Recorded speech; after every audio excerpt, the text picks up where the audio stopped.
स्वागत है PTC news विचार दर्शकों का। मैं हरप्रीत सिंह, तुम देख रहे हो गिलको प्रेजेंट्स विचार तकरार। एक अहम मुद्दे ते विचार चर्चा लैके तुहाडे सामने एक बार फिर तो हाजिर हाँ। हिमाचल ते गुजरात के चोण नतीजों की बेसब्री नाल उड़ीक की जा रही है।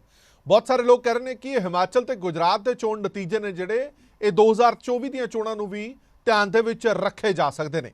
ये चोणां सियासी भविख तय करनगियां, ये नतीजे ने जिहड़े ये बड़ा कुछ तय करनगे। सब तो वड्डा ताक ते लग्या होया आम आदमी पार्टी का दा। वो आम आदमी पार्टी भावें वो दिल्ली की सारी सल्तनत होवे या पंजाब की होवे, जिसने गुजरात दे विच कई महीने तो डेरे ला के रखे हुए ने कि उन्हां दे हत्थ पल्ले कुछ आंदा कि नहीं आंदा। ਜਦੋਂ भी चोणां मुकम्मल होंदियां ने, हर फेस की चोण मुकम्मल होंदी है तो एग्जिट पोल आते हैं।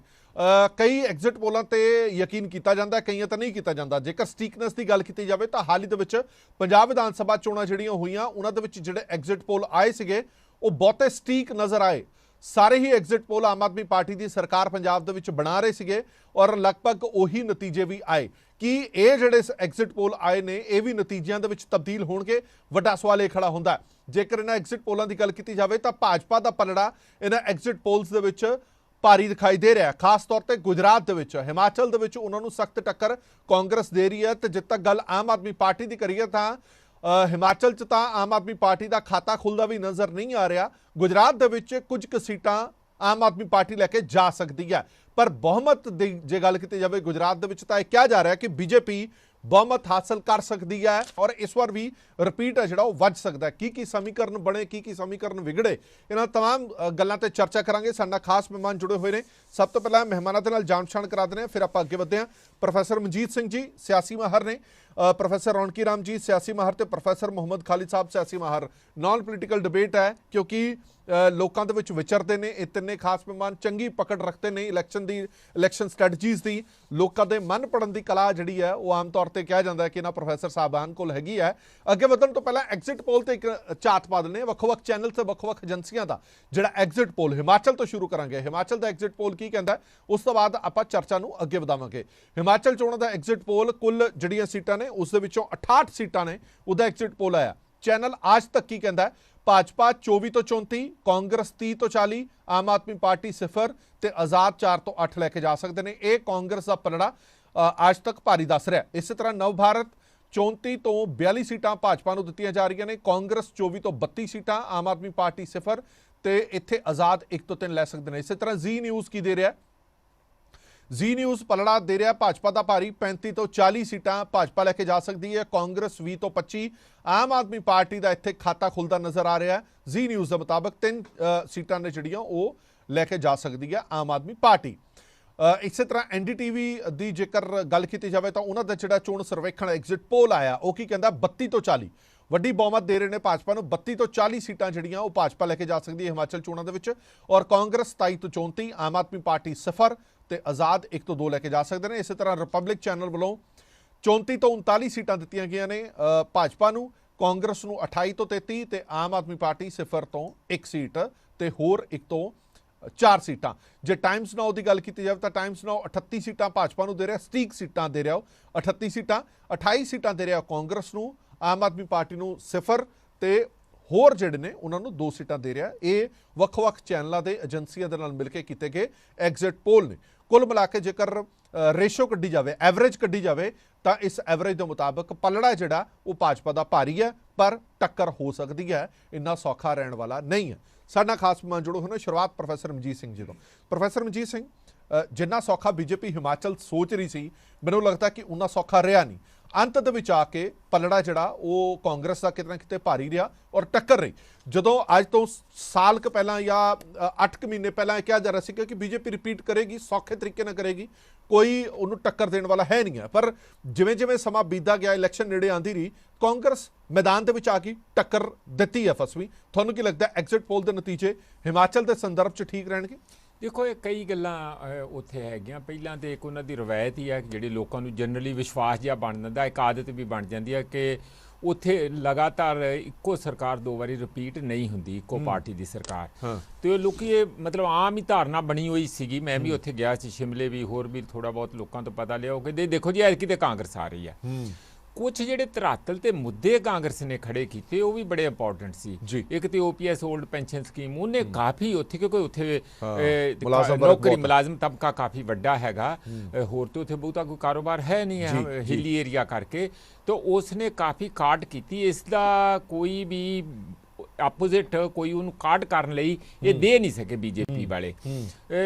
ਬਾਕੀ ਠਾਕਰ ਜਿਹੜੇ ਬਣੇ ਚੀਫ ਮਿਨਿਸਟਰ ਸੀਗੇ, ਉਹਨਾਂ ਦਾ ਵੀ ਕੋਈ ਬਹੁਤਾ ਉੱਥੇ ਵਜਕਾ ਜਿਹਾ ਬਣਿਆ ਨਹੀਂ ਹੈ, ਕਿਉਂਕਿ ਜਿਸ ਤਰੀਕੇ ਨਾਲ ਇੱਕ ਪਿਛਲੇ ਚੀਫ ਮਿਨਿਸਟਰ ਰਹੇ ਸਾਰੇ, ਉਹਨਾਂ ਦੇ ਮੁਕਾਬਲੇ ਤੇ ਉਹਨਾਂ ਦੀ ਕੋਈ ਬਹੁਤ ਪਕੜ ਨਹੀਂ ਬਣ ਸਕੀ, ਲੋਕਾਂ 'ਚੋਂ ਪਾਪੂਲਰ ਚੀਫ ਮਿਨਿਸਟਰ ਦੇ ਤੌਰ ਤੇ ਐਮਰਜ ਨਹੀਂ ਹੋ ਸਕੇ। ਇੱਕ ਜਿਹੜਾ ਹੋਰ ਬਹੁਤ ਵੱਡਾ ਉੱਥੇ ਮੁੱਦਾ ਖੜਾ ਹੋਇਆ ਉਹ ਹੋਇਆ ਸੇਬਾਂ ਦੇ ਬਾਗਬਾਨਾਂ ਦਾ, ਜਿਨ੍ਹਾਂ ਦੇ GST ਲਾਤੀ, ਉਹਦੇ ਭੜਕੇ ਹੋਏ ਆ ਸਾਰੇ, ਤੇ 20-22 ਸੀਟਾਂ ਜਿਹੜੀਆਂ ਉਹਨਾਂ ਦੇ ਇਨਫਲੂਐਂਸ 'ਚ ਹੈਗੀਆਂ ਆ, ਰੋਜ਼ੀ ਰੋਟੀ ਉਹਨਾਂ ਦੀ ਜੁੜੀ ਹੋਈ ਸਿੱਧੀ। ਬਿਲਕੁਲ ਕੁੱਲ ਮਿਲਾ ਕੇ ਉੱਥੇ ਹੋਇਆ ਇੰਜ ਕਿ ਜਦੋਂ ਇਹ ਗਏ ਉਤਰੇ ਮੈਦਾਨ ਦੇ ਵਿੱਚ, ਤੇ ਆਮ ਆਦਮੀ ਪਾਰਟੀ ਵੀ ਬੜੇ ਪਹਿਲਾਂ ਤੇ ਧੜੱਲੇ ਦੇ ਨਾਲ ਉਤਰੀ, ਕਿਉਂਕਿ ਉੱਥੇ ਵੋਟਾਂ ਪਹਿਲਾਂ ਪੈ ਗਈਆਂ ਤੇ ਪਹਿਲਾਂ ਕੰਪੇਨ ਸ਼ੁਰੂ ਹੋ ਗਈ ਗੁਜਰਾਤ ਨਾਲੋਂ, ਤਾਂ ਇੰਜ ਲੱਗਦਾ ਸੀਗਾ ਵੀ ਤਕੋਣਾ ਮੁਕਾਬਲਾ, ਜੇ ਮੁਕਾਬਲਾ ਉਹ ਮੁਕਾਬਲਾ। ਜਦੋਂ ਦੇਖਿਆ ਕਿ ਉੱਥੇ ਤੇ ਲੋਕ ਆਮੋ ਸਾਹਮਣੇ ਟੱਕਰ ਦੇ ਵਿੱਚ, ਰੌਂ ਦੇ ਵਿੱਚ, ਇਹ ਤੇ ਆਪਣਾ ਝਾੜੂ ਲੈ ਕੇ ਭੱਜ ਲਏ, ਟਰੱਕ 'ਚ ਰੱਖ ਲਏ ਝਾੜੂ, ਇਹਨਾਂ ਨੇ ਚਲੇ ਗਏ ਉੱਥੇ ਗੁਜਰਾਤ ਚਲੋ ਗੁਜਰਾਤ ਚਲੋ, ਇਹ ਤੇ ਛੱਡ ਹੀ ਗਏ। ਇਸ ਕਰਕੇ ਜਿਸ ਤਰ੍ਹਾਂ ਹੁਣ ਤੁਹਾਨੂੰ ਸਰਵੇ ਆਇਆ ਐਗਜ਼ੈਕਟ ਪੋਲ, ਉਹਦੇ 'ਚ ਇਹੀ ਦਿਖ ਰਿਹਾ ਆ ਹਰਪ੍ਰੀਤ ਜੀ ਕਿ ਇਹਨਾਂ ਨੂੰ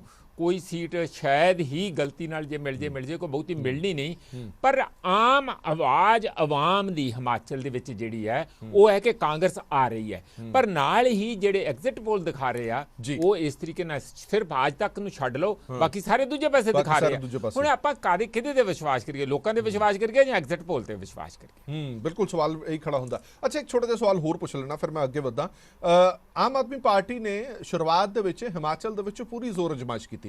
ਬੜੇ ਸਾਰੇ ਲੋਕ ਕਹਿੰਦੇ ਨੇ ਕਿ ਹਿਮਾਚਲ ਦੇ ਵਿੱਚੋਂ ਪਲਾਨ ਕਰਨ ਦਾ ਰੀਜ਼ਨ ਇਹ ਰਿਹਾ ਕਿਉਂਕਿ ਹਿਮਾਚਲ ਪੰਜਾਬ ਦੇ ਨਾਲ ਲੱਗਦਾ ਸੂਬਾ ਹੈ। ਪੰਜਾਬ ਦੇ ਵਿੱਚ ਜਿੰਨੀਆਂ ਗਤੀਵਿਧੀਆਂ ਹੋਈਆਂ, ਜੋ ਵੀ ਸਰਕਾਰ ਨੇ, ਨਵੀਂ ਬਣੀ ਸਰਕਾਰ ਨੇ ਉਪਲਬਧੀਆਂ ਹਾਸਲ ਕੀਤੀਆਂ, ਜੋ ਮਾੜਾ ਚੰਗਾ ਰਿਹਾ ਉਹ ਹਿਮਾਚਲ ਤੱਕ ਈਜ਼ੀਲੀ ਪਹੁੰਚ ਗਿਆ। ਗੁਜਰਾਤ ਤੱਕ ਪਹੁੰਚਣਾ ਮੁਸ਼ਕਲ ਸੀਗਾ, ਇਸ ਕਰਕੇ ਉਹ ਇੱਥੋਂ ਆਪਣਾ ਬੋਰੀਆ ਬਿਸਤਰਾ ਗੋਲ ਕਰਕੇ ਕਿ ਇੱਥੇ ਸਾਡੀ ਦਾਲ ਨਹੀਂ ਗਲਣੀ। ਇਸ ਦੇ ਵਿੱਚ ਤੁਹਾਨੂੰ ਵਜਨ ਲੱਗਦਾ ਇਸ ਗੱਲ ਦੇ ਵਿੱਚ? ਇੱਕ ਕਾਰਨ ਇਹ ਹੈਗਾ ਕਿਉਂਕਿ ਇੱਥੇ ਲਗਾਤਾਰ ਖਬਰ ਉੱਥੇ ਨੂੰ ਜਾ ਰਹੀ ਸੀ, ਲੋਕ ਆਉਂਦੇ ਆ ਜਾਂਦੇ ਆ। ਹੁਣ ਚੰਡੀਗੜ੍ਹ ਹੈ, ਚੰਡੀਗੜ੍ਹ ਤੋਂ ਸਾਰਾ ਹਿਮਾਚਲ ਇੱਧਰ ਦੀ ਆ ਕੇ ਦਿੱਲੀ ਨੂੰ ਜਾਂਦਾ। ਇਹ ਗੱਲ ਉੱਥੇ ਉਹਨਾਂ ਦੀ ਉਹ ਆਪਣਾ ਇੱਥੇ ਨਹੀਂ ਜਮਾ ਸਕੇ ਕਿਉਂਕਿ ਹਵਾ ਨਾਲ ਚੱਲਣ ਵਾਲੀ ਪਾਰਟੀ ਆ, ਥੱਲੇ ਤੋਂ ਕਾਡਰ ਤੇ ਕੋਈ ਬਣਾਉਂਦੇ ਨਹੀਂ ਆ, ਨਾ ਕੋਈ ਇਹਨਾਂ ਦਾ ਕੋਈ ਉਸ ਕਿਸਮ ਦਾ ਪੱਕਾ ਕੋਈ ਮੈਂਬਰ ਹੈਗੇ ਆ, ਤੇ ਇਹ ਤੇ ਲਾਲਾ ਕਰਕੇ ਲੋਕਾਂ ਨੂੰ ਇੱਕ ਵਾਰੀ ਚੌਂਕਾ ਕੇ ਆਪਣੀਆਂ ਵੋਟਾਂ ਲੈਣੀਆਂ ਸੀ, ਉਹ ਉੱਥੇ ਗੱਲ ਚੱਲੀ ਨਹੀਂ। ਦੂਜਾ ਉਂਝ ਵੈਸੇ ਵੀ ਮੈਨੂੰ ਲੱਗਦਾ ਕਿ ਸੱਚੀ ਗੱਲ ਤੇ ਇਹ ਹੈ ਕਿ ਇਹ ਜਾ ਕੇ ਕਾਂਗਰਸ ਨੂੰ ਹਰਾਉਣ ਨੂੰ ਜਾਂਦੇ, ਆਪ ਜਿੱਤਣ ਨੂੰ ਨਹੀਂ ਜਾਂਦੇ। ਹਿਮਾਚਲ 'ਚ ਜਦੋਂ ਗਏ ਤਾਂ ਉਹਨਾਂ ਨੂੰ ਲੱਗਾ ਕਿ ਜਦੋਂ ਗੁਜਰਾਤ ਦੀਆਂ ਚੋਣਾਂ ਹਰਪ੍ਰੀਤ ਜੀ ਅਨਾਉਂਸ ਹੋ ਗਈਆਂ ਨਾ, ਉੱਥੋਂ ਕਾਲ ਆਈ ਕਿ ਇੱਧਰ ਆ ਜਾਓ, ਇੱਥੇ ਨੂੰ ਛੱਡ ਦਿਓ, ਇੱਥੇ ਤੇ ਸਿਰਫ 4 ਪਾਰਲੀਮੈਂਟ ਦੀਆਂ ਸੀਟਾਂ ਉੱਥੇ ਹੈਗੀਆਂ 26। ਤੁਸੀਂ ਉੱਥੇ ਆ ਕੇ ਬੀਜੇਪੀ ਦਾ ਗੜ, ਬਿਲਕੁਲ ਜੇ ਉੱਥੇ ਬੀਜੇਪੀ ਹਾਰ ਗਈ, ਬਾਈ ਚਾਂਸ ਖੁਦਾ ਨਾ ਖਾਸਤਾ ਸਮਝ ਲਓ ਮੋਦੀ ਜੀ ਹਾਰ ਗਏ ਸਾਰੇ ਦੇਸ਼ ਚੋਂ, ਇਹ ਗੱਲ ਦੀ ਇੰਟਰਪ੍ਰੀਟੇਸ਼ਨ ਆਉਣੀ ਸੀ। ਉਹਨੂੰ ਕਾਬੂ ਕਰਨ ਲਈ ਇਹਨਾਂ ਨੇ ਸਾਰੇ ਤੰਬੂ ਚੱਕ ਕੇ ਉੱਥੇ ਪਹੁੰਚਾਤੇ ਤਾਂ ਕਿ ਕਾਂਗਰਸ ਨੂੰ ਚੰਗੇ ਤਰੀਕੇ ਨਾਲ ਕਾਰਨਰ ਕੀਤਾ ਜਾਏ।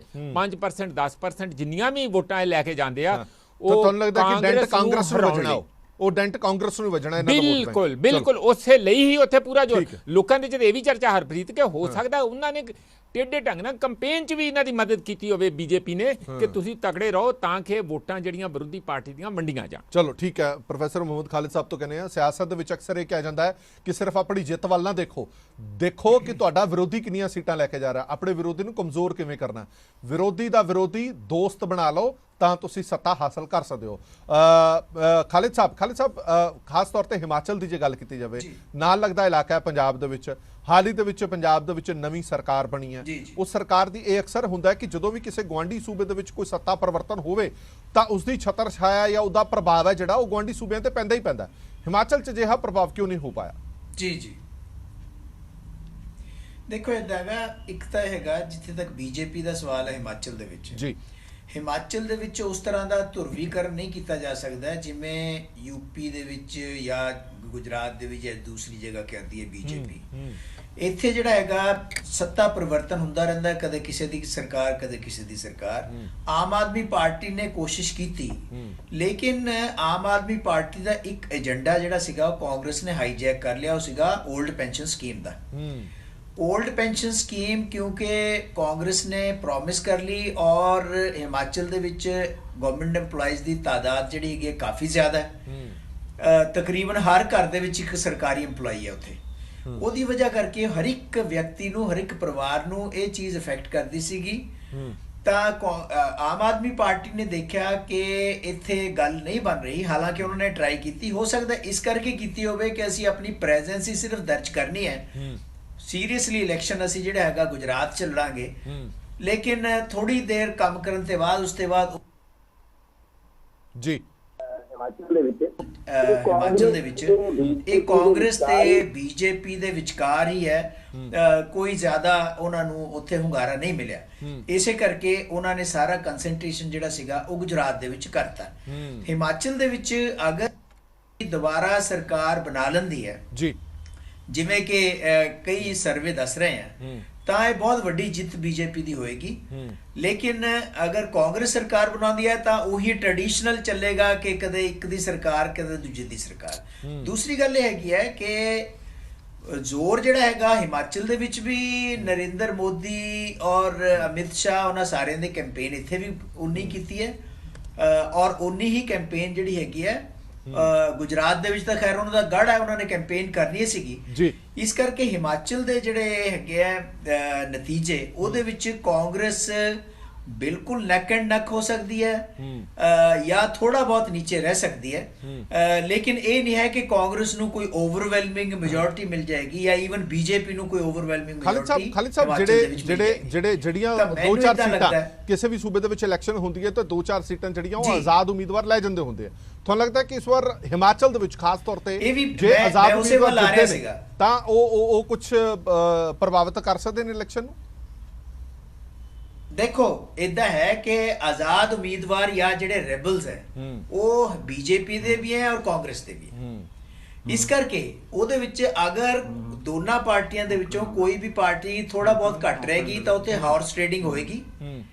ਉਸ ਹਾਰਸ ਟ੍ਰੇਡਿੰਗ ਦੀ ਵਜ੍ਹਾ ਕਰਕੇ ਜੀ ਜੀ ਜਿਹੜਾ ਪੈਸਾ ਹੈਗਾ ਉਹ ਵੀ ਚੱਲ ਸਕਦਾ ਹੈ, ਕੋਈ ਪ੍ਰਲੋਭਨ ਵੀ ਚੱਲ ਸਕਦਾ ਹੈ, ਉਹ ਸਾਰਾ ਕੁਝ ਹੋਏਗਾ। ਇਹ ਡਿਪੈਂਡ ਕਰਦਾ ਹੈ ਕਿ ਦੋਨਾਂ ਪਾਰਟੀਆਂ ਨੂੰ ਕਿੰਨੀਆਂ ਸੀਟਾਂ ਆਉਂਦੀਆਂ ਔਰ ਉਸ ਤੋਂ ਬਾਅਦ ਹਾਰਸ ਟ੍ਰੇਡਿੰਗ ਡੈਫੀਨਿਟਲੀ ਹੋਏਗੀ ਕਿਉਂਕਿ ਦੋਨੇ ਪੋਲੀਟੀਕਲ ਪਾਰਟੀਆਂ ਆਪਣੇ ਆਪਣੇ ਰੈਬਲਸ ਨਾਲ ਜੁੜੀਆਂ ਹੋਈਆਂ ਕਿ ਅਗਰ ਸਾਡੀ ਤਾਦਾਦ ਘਟ ਗਈ ਤਾਂ ਅਸੀਂ ਉਹਨਾਂ ਨੂੰ ਅਪਰੋਚ ਕਰਾਂਗੇ।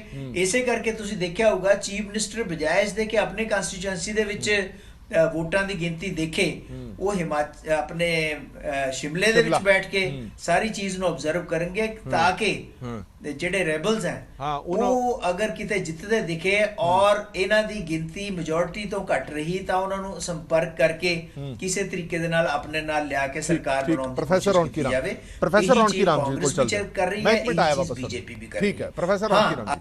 ਪ੍ਰੋਫੈਸਰ ਰੌਣਕੀ ਰਾਮ ਜੀ, ਇੱਕ ਸਵਾਲ ਬੜਾ ਇੰਪੋਰਟੈਂਟ ਹੈ। ਜਿਵੇਂ ਮੈਂ ਪਹਿਲਾਂ ਕਿਹਾ ਕਿ ਐਗਜ਼ਿਟ ਪੋਲ ਕਈ ਵਾਰੀ ਬੜੇ ਸਟੀਕ ਸਾਬਤ ਹੁੰਦੇ ਨੇ ਤੇ ਕਈ ਵਾਰੀ ਜ਼ਮੀਨ ਅਸਮਾਨ ਦਾ ਅੰਤਰ ਹੁੰਦਾ। ਇਸ ਵਾਰ ਜਿਹੜੇ ਐਗਜ਼ਿਟ ਪੋਲ ਆਏ ਨੇ ਜ਼ਿਆਦਾਤਰ ਐਗਜ਼ਿਟ ਪੋਲ ਟੱਕਰ ਵੀ ਦਿਖਾ ਰਹੇ ਆ, ਬੀਜੇਪੀ ਤੇ ਕਾਂਗਰਸ ਦੇ ਵਿਚਾਲੇ ਟੱਕਰ ਹੈ। ਇੱਕ ਦਾ ਚੈਨਲ ਛੱਡ ਦਈਏ ਜਿਹੜਾ ਬੀਜੇਪੀ ਦਾ ਪਲੜਾ ਭਾਰੀ ਕਰ ਰਿਹਾ, ਸਾਰੇ ਕਹਿ ਰਹੇ ਕਿ ਨੈਕ ਟੂ ਨੈਕ ਫਾਈਟ ਹੈ। ਕਿੰਨਾ ਕੋਈ ਐਗਜ਼ਿਟ ਪੋਲ ਤੇ ਯਕੀਨ ਕੀਤਾ ਜਾ ਸਕਦਾ? ਹਰਪ੍ਰੀਤ ਜੀ, ਐਗਜ਼ਿਟ ਪੋਲ ਦਾ ਇੱਕ ਆਪਣਾ ਸੰਦਰਭ ਹੈ ਔਰ ਉਹ ਐਗਜ਼ਿਟ ਪੋਲ ਤਕਰੀਬਨ ਹਰੇਕ ਖਿੱਤੇ ਦੀ ਜਿਹੜੀ ਧਰਾਤਲ ਦੀ ਸੱਚਾਈ ਹੈ ਉਹਦੇ ਆਲੇ ਦੁਆਲੇ ਘੁੰਮਦੀ ਨਹੀਂ। ਐਸਾ ਨਹੀਂ ਹੁੰਦਾ ਕਿ ਐਗਜ਼ਿਟ ਪੋਲ ਨੇ ਕੋਈ ਨਵੀਂ ਗੱਲ ਕਹਿਣੀ ਹੁੰਦੀ ਆ। ਹਾਂ, ਜਦੋਂ ਕਿਤੇ ਉਭਾਰ ਹੋ ਕੇ ਉਲਾਰ ਹੋ ਕੇ ਕੋਈ ਡਾਟਾ ਇਸ ਤਰ੍ਹਾਂ ਦਾ ਪੈਦਾ ਕਰਦੇ ਆ ਉਹ ਉਲਟ ਹੋ ਜਾਂਦਾ ਹੈ। ਕਿਉਂਕਿ ਕਈ ਵਾਰੀ ਤੁਸੀਂ ਦੇਖਿਆ ਹੋਣਾ ਕਿ ਬਹੁਤ ਸਾਰੇ ਐਗਜ਼ਿਟ ਪੋਲ ਟੋਟਲੀ ਉਹਦੇ ਆਪੋਜ਼ਿਟ ਰਿਜ਼ਲਟ ਆਏ ਆ।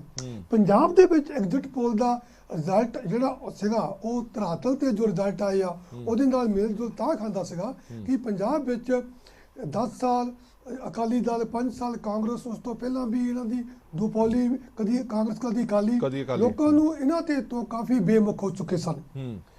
ਹਾਂਜੀ, ਤੇ ਇਸ ਕਰਕੇ ਉਹਨਾਂ ਨੂੰ ਲੱਗ ਰਿਹਾ ਸੀ ਵੀ ਕਿਸੇ ਵੀ ਤਰੀਕੇ ਨਾਲ ਅਸੀਂ ਬਦਲ ਆਉਣਾ ਹੈ। ਉਹ ਬਦਲ ਕੋਈ ਹੋਰ ਤਾਂ ਨਹੀਂ ਬਣ ਸਕਿਆ ਕਿਉਂਕਿ ਕਿਸਾਨੀ ਮੋਰਚੇ ਤੋਂ ਬਾਅਦ ਉਹ ਥੋੜਾ ਅੱਛੀ ਤਰ੍ਹਾਂ ਦਾ ਪੋਲੀਟੀਕਲੀ ਲੈਵਲ ਤੇ ਨਹੀਂ ਸਾਜ ਬੈਠੇ ਤੇ ਉਹ ਡਿਫਰੈਂਸਸ ਹੋ ਗਏ ਤਾਂ ਇਹ ਕਰਕੇ ਐਗਜ਼ਿਟ ਪੋਲ ਠੀਕ ਹੋ ਗਿਆ। ਹੁਣ ਦੇਖੋ ਹਿਮਾਚਲ ਪ੍ਰਦੇਸ਼ ਦਾ, ਹਿਮਾਚਲ ਪ੍ਰਦੇਸ਼ ਦੇ ਵਿੱਚ ਇੱਕ ਵੱਡੀ ਆਸ ਸੀਗੀ ਕਿ ਜਿਹੜੀ ਬੀਜੇਪੀ ਸਰਕਾਰ ਬਣੇਗੀ ਉਹ ਬਹੁਤ ਵੱਡੀ ਸਮਾਜਿਕ ਤੌਰ ਦੇ ਉੱਤੇ ਉਹਨਾਂ ਦੀ ਰਾਜਨੀਤਿਕ ਤੌਰ ਦੇ ਉੱਤੇ ਕੋਈ ਵੱਡੀ ਤਬਦੀਲੀ ਲਿਆਏਗੀ। ਉਹ ਤੁਹਾਡੇ ਸਾਹਮਣੇ ਆ ਕਿ ਜਿਹੜੀ ਉਹਨਾਂ ਦੇ ਦੋ ਖਿੱਤੇ ਨੇ, ਉੱਪਰ ਹਿਮਾਚਲ ਤੇ ਲੋਅਰ ਹਿਮਾਚਲ, ਜਿਹੜੀ ਕਿ ਮਤਲਬ ਇੱਕ ਫਰੂਟ ਬੈਲਟ ਹੈਗੀ ਹੈ ਤੇ ਥੱਲੇ ਵਾਲਾ ਬੈਲਟ ਹੈਗਾ, ਜਿੱਥੇ ਜ਼ਿਆਦਾ ਤੌਰ ਤੇ ਵੈਸੇ ਤਾਂ ਸਰਵਿਸਮੈਨ ਤਾਂ ਦੋਨਾਂ ਜਗ੍ਹਾ ਤੇ ਕਾਫੀ ਨੇ, ਉਹਨਾਂ ਨੂੰ ਕੋਈ ਖਾਸ ਵੱਡੀ ਤਬਦੀਲੀ ਨਹੀਂ ਦਿਸੀ।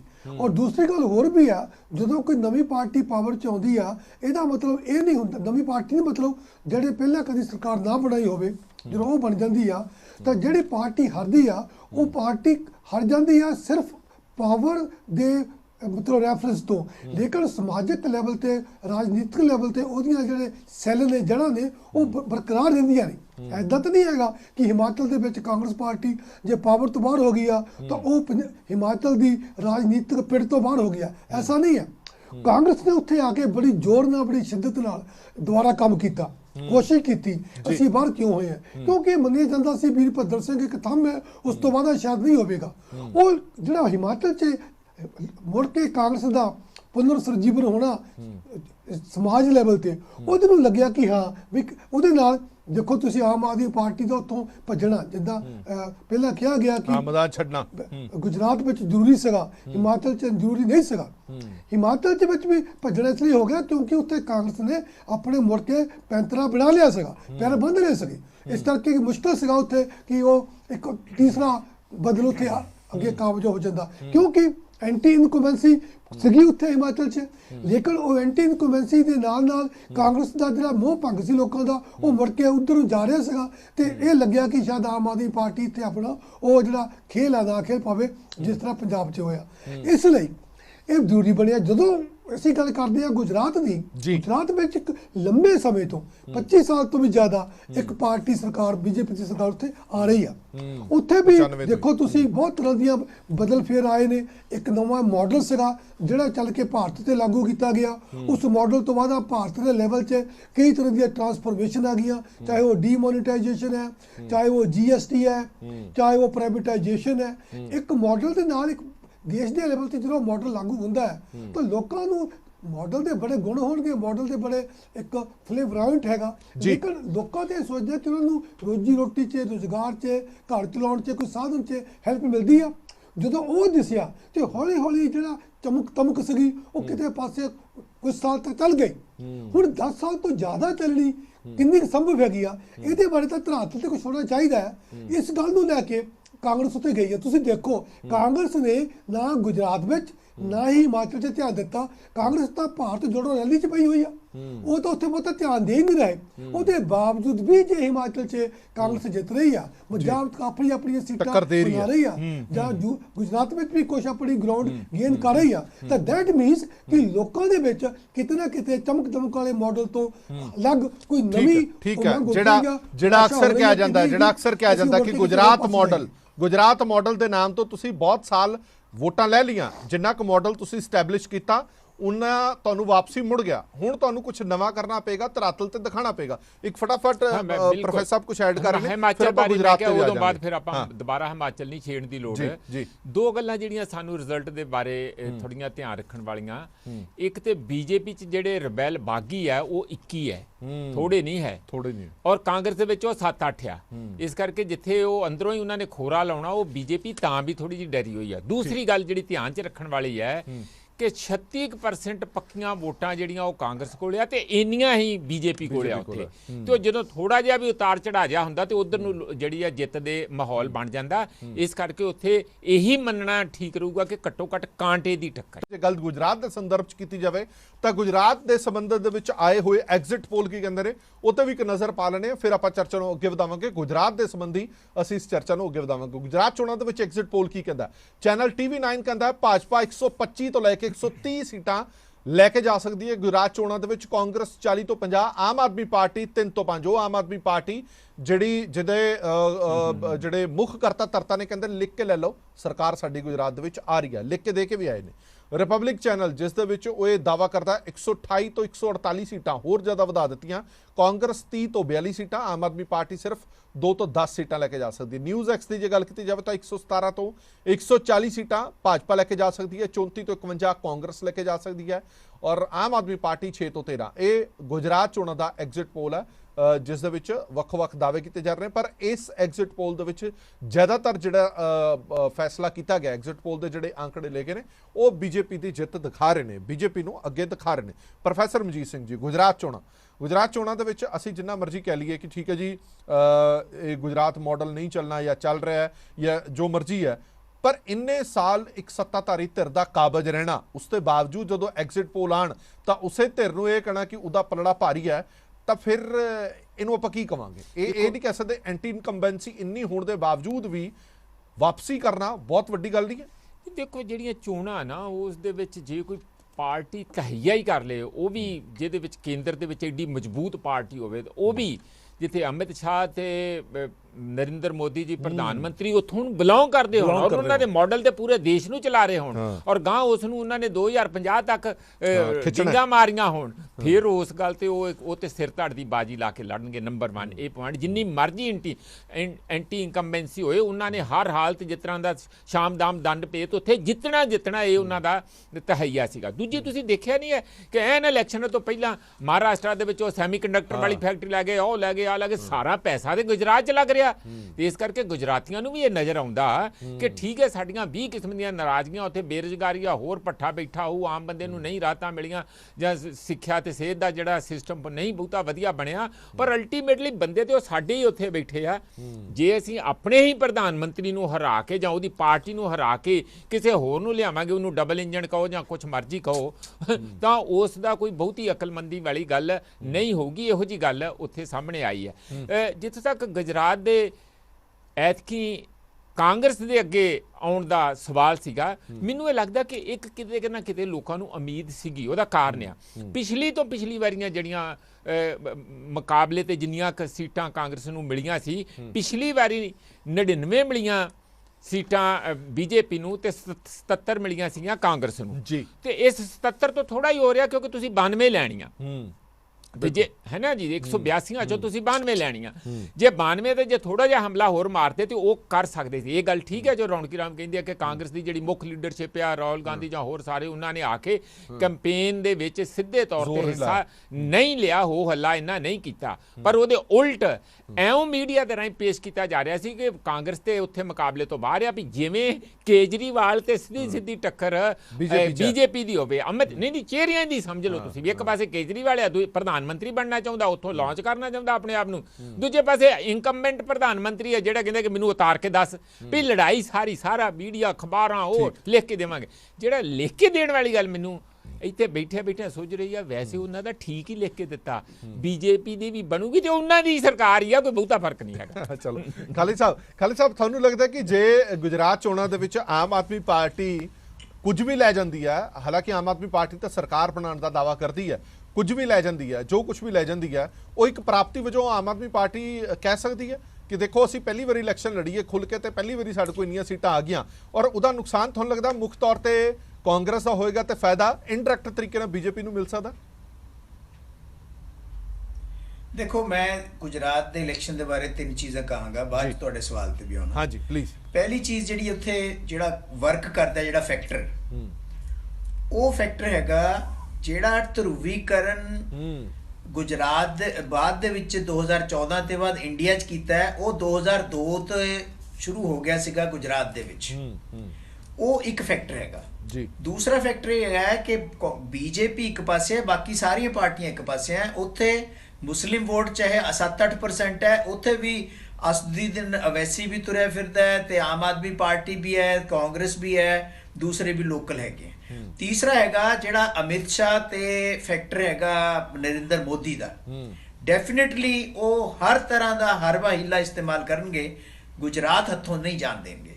ਹੁਣ ਮੈਂ ਆ ਰਿਹਾ ਆਮ ਆਦਮੀ ਪਾਰਟੀ ਦੇ ਉਹਦੇ ਤੇ, ਆਮ ਆਦਮੀ ਪਾਰਟੀ ਦੇ ਨੇਤਾ ਕੁਝ ਵੀ ਕਹਿਣ, ਲੇਕਿਨ ਗੁਜਰਾਤ ਦੇ ਵਿੱਚ ਅਗਰ 2% ਵੀ ਵੋਟ ਟਿਲਟ ਹੁੰਦੀ ਹੈ ਆਮ ਆਦਮੀ ਪਾਰਟੀ ਵੱਲ, ਤਾਂ ਉਹ ਕਾਂਗਰਸ ਦਾ ਨੁਕਸਾਨ ਹੋਏਗਾ, ਉਹ ਬੀਜੇਪੀ ਦਾ ਨੁਕਸਾਨ ਨਹੀਂ ਹੋਏਗਾ, ਕਿਉਂਕਿ ਬੀਜੇਪੀ ਦੀ ਆਪਣੀ ਵੋਟ ਜਿਹੜੀ ਹੈਗੀ ਹੈ ਉਹ ਕਾਫੀ ਜ਼ਿਆਦਾ ਹੈ ਉੱਥੇ, ਔਰ ਉਹ ਕੰਫਰਟੇਬਲੀ ਉਹਨੂੰ ਮੈਜੋਰਿਟੀ ਦਿਲਾ ਸਕਦੀ ਹੈ। ਕਾਂਗਰਸ ਨੇ ਕੋਸ਼ਿਸ਼ ਕੀਤੀ ਹੈ ਪਿਛਲੇ ਇਲੈਕਸ਼ਨ ਨਾਲੋਂ ਐਤਕੇ ਇਲੈਕਸ਼ਨ ਡਿਫਰੈਂਟ, ਪਿਛਲੇ ਇਲੈਕਸ਼ਨ ਦੇ ਵਿੱਚ ਹਾਰਦਿਕ ਪਟੇਲ ਔਰ ਵਗੈਰਾ ਉਹ ਸਾਰਿਆਂ ਦਾ ਇੱਕ ਗਰੁੱਪ ਬਣਿਆ ਹੋਇਆ ਸੀਗਾ ਜਿਨ੍ਹਾਂ ਨੇ ਕਾਫੀ ਤਕੜੀ ਟੱਕਰ ਦਿੱਤੀ ਸੀਗੀ। ਲੇਕਿਨ ਇੱਕ ਚੀਜ਼ ਹੈ ਕਿ ਬੇਸ਼ੱਕ ਅਗਰ 7ਵਾਂ ਇਲੈਕਸ਼ਨ ਜਿਵੇਂ ਕਿ ਐਗਜ਼ਿਟ ਪੋਲ ਕਹਿ ਰਹੇ ਹੈ ਕਿ ਆਮ ਆਦਮੀ ਬੀਜੇਪੀ ਜਿੱਤ ਜਾਏਗੀ, ਇਸ ਦੇ ਬਾਵਜੂਦ ਕਾਂਗਰਸ ਉੱਥੇ ਬਣੀ ਹੋਈ ਹੈ ਪਿਛਲੇ 35 ਸਾਲਾਂ 'ਚ 30 ਸਾਲਾਂ ਦੇ ਵਿੱਚ ਔਰ ਆਪਣਾ ਦਮਖਮ ਦਿਖਾਉਂਦੀ ਹੈ। ਇਹਦਾ ਮਤਲਬ ਹੈ ਕਿ ਕਾਂਗਰਸ ਦਾ ਕੇਡਰ ਵੀ ਉੱਥੇ ਕਾਫੀ ਮਜ਼ਬੂਤ ਹੈ। ਮੈਜੋਰਿਟੀ ਨਾ ਆਉਂਦੀ ਹੋਵੇ ਲੇਕਿਨ ਉਹ ਪੋਲੀਟੀਕਲੀ ਰੈਲੇਵੈਂਟ ਹੈ ਔਰ ਪੋਲੀਟੀਕਲੀ ਚੁਣੌਤੀ ਦਿੰਦੀ ਹੈ ਸਿਰਫ ਇਹੀ ਪਾਰਟੀ ਜਿਹੜੀ ਹੈਗੀ ਹੈ ਬੀਜੇਪੀ ਨੂੰ ਵਿਰੋਧੀ ਧਿਰ 'ਚ ਬਣੀ ਹੋਈ ਹੈ, ਚੁਣੌਤੀ ਦੇ ਰਹੀ ਹੈ। ਇਸ ਕਰਕੇ ਮੈਨੂੰ ਲੱਗਦਾ ਹੈ ਕਿ ਆਮ ਆਦਮੀ ਪਾਰਟੀ ਅਗਰ ਕੋਈ ਵੀ ਕਿੰਨੇ ਵੀ % ਵੋਟ ਲੈਂਦੀ ਹੈ ਉਹ ਇਨਡਾਇਰੈਕਟਲੀ ਬੀਜੇਪੀ ਨੂੰ ਫਾਇਦਾ ਹੋਗਾ ਔਰ ਕਾਂਗਰਸ ਨੂੰ ਨੁਕਸਾਨ ਹੋਏਗਾ। ਔਰ ਉਹ ਇਹ ਗੱਲ ਉਹਨਾਂ ਨੇ ਆਪਣੇ ਕੈਂਪੇਨ 'ਚ ਵੀ ਕਹੀ ਕਿ ਅਸੀਂ ਕਾਂਗਰਸ ਨੂੰ ਸੀਟਾਂ ਨਹੀਂ ਲੈਣ ਦੇਣੀਆਂ। ਠੀਕ ਹੈ, ਇਹਦਾ ਮਤਲਬ ਅੱਛਾ ਖਾਲਸਾ ਸਾਹਿਬ ਇੱਕ ਸਵਾਲ ਹੋਰ ਮੈਂ ਪੁੱਛ ਲੈਣਾ, ਇੱਕ ਸਵਾਲ ਤੁਹਾਡੇ ਤੋਂ ਹੋਰ ਪੁੱਛ ਲੈਣਾ। ਬੜੇ ਸਾਰੇ ਲੋਕ ਇਹ ਕਹਿ ਰਹੇ ਨੇ ਕਿ ਦਿੱਲੀ ਦੇ ਵਿੱਚ ਐਮਸੀਡੀ ਜਿਹੜੀਆਂ ਚੋਣਾਂ ਨੇ ਉਹਦੇ ਵਿੱਚ ਆਮ ਆਦਮੀ ਪਾਰਟੀ ਦਾ ਪਲੜਾ ਭਾਰੀ ਨਜ਼ਰ ਆ ਰਿਹਾ, ਗੁਜਰਾਤ ਚੋਣਾਂ ਦੇ ਵਿੱਚ ਬੀਜੇਪੀ ਦਾ ਪਲੜਾ ਨਜ਼ਰ ਆ ਰਿਹਾ। ਇਹ ਕਿਤੇ ਕੁਝ ਅੰਦਰ ਖਾਤੇ ਕੋਈ ਖਿਚੜੀ ਪੱਕੀ ਲੱਗਦੀ ਹੈ ਕਿ ਤੁਸੀਂ ਦਿੱਲੀ ਸਾਡੀ ਹੈਲਪ ਕਰੋ, ਗੁਜਰਾਤ ਅਸੀਂ ਤੁਹਾਡੀ ਹੈਲਪ ਕਰਦੇ ਹਾਂ। ਦੇਖੋ ਇਦਾਂ ਮੈਂ ਪਿਛਲੇ ਕੋਈ 5-6 ਦਿਨ ਦਿੱਲੀ ਦੇ ਵਿੱਚ ਰਿਹਾ ਔਰ ਐਮਸੀਡੀ ਦਾ ਇਲੈਕਸ਼ਨ ਬੜਾ ਕਲੋਜ਼ਲੀ ਮੈंने ਵਾਚ ਕੀਤਾ ਜੀ। ਲੋਕ ਜਿਹੜੇ ਬੀਜੇਪੀ ਦੇ ਕੱਟੜ ਸਪੋਰਟਰ ਹੈ ਸੈਂਟਰ ਦੇ ਵਿੱਚ ਪਾਵਰ ਮੋਦੀ ਨੂੰ ਦੇਣ ਵਾਸਤੇ, ਉਹ ਉਨੇ ਹੀ ਕੱਟੜ ਸਪੋਰਟਰ ਹੈ ਆਮ ਆਦਮੀ ਪਾਰਟੀ ਨੂੰ ਐਮਸੀਡੀ ਦੇ ਵਿੱਚ ਪਾਵਰ ਦੇ ਵਿੱਚ ਲਿਆਉਣ ਵਾਸਤੇ।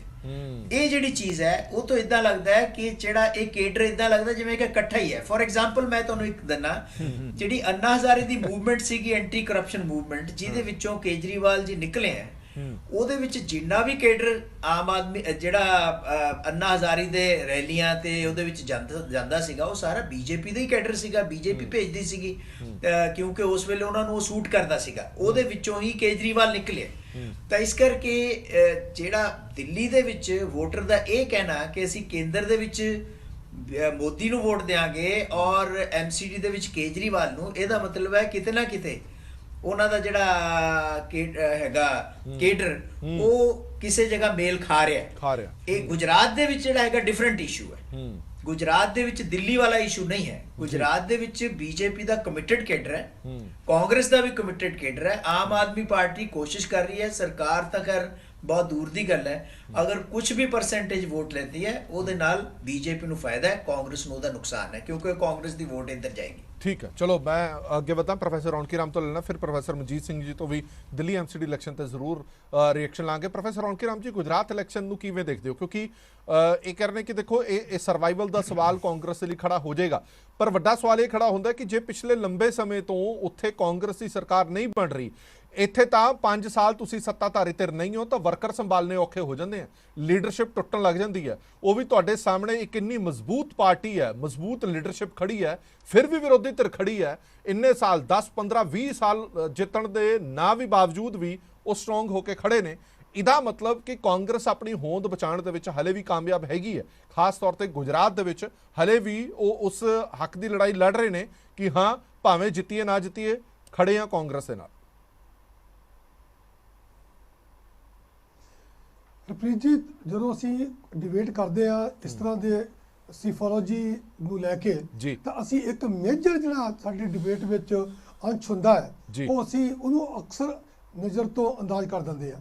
ਉਹ ਇਹ ਆ ਕਿ ਇਹ ਸਾਰੇ ਰੋਲੇ ਦੱਪੇ ਵਿੱਚ ਜਿਹੜੇ ਲੋਕ ਨੇ, ਵੋਟਰ ਨੇ, ਇਲੈਕਟੋਰੇਟਸ ਨੇ, ਉਹ ਕੌਣ ਨੇ, ਅਸੀਂ ਉਹਨਾਂ ਬਾਰੇ ਕਦੀ ਗੱਲ ਹੀ ਨਹੀਂ ਕਰਦੇ।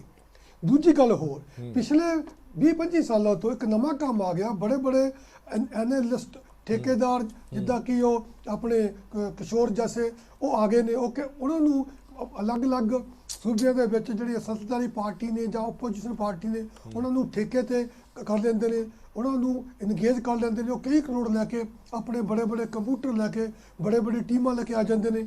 ਉਹ ਫਿਰ ਇਲੈਕਸ਼ਨ ਜਿਤਾਉਂਦੇ ਨੇ। ਉਹ ਕਹਿੰਦੇ ਨੇ ਕਿ ਆਹ ਸਲੋਗਨ ਹੋਏਗਾ, ਆਹ ਸਾਡੀ ਚਰਚਾ ਹੋਏਗੀ, ਆਹ ਬੰਦ ਲਾਈਂਦਰ ਹੋਏਗਾ, ਲਗਾਤਾਰ ਇਸ ਤਰ੍ਹਾਂ ਕਿ ਜਿਵੇਂ ਕਿ ਲੋਕ ਜਿਹੜੇ ਨੇ ਉਹਨਾਂ ਦੀ ਆਪਣੀ ਬੁੱਧੀ ਤਾਂ ਕੋਈ ਹੈ ਨਹੀਂ ਗੀ, ਕੋਈ ਐਗਜ਼ਿਸਟੈਂਸ ਨਹੀਂ ਹੈਗੀ। ਇਹਨਾਂ ਨੇ ਜਿੱਧਰ ਚਾਹਿਆ ਉਹ ਕਲਾਮ ਰੋੜ ਦੇਣੀ ਆ, ਉੱਧਰ ਨੂੰ ਗੱਡੀ ਤੁਰ ਪੈਣੀ ਆ।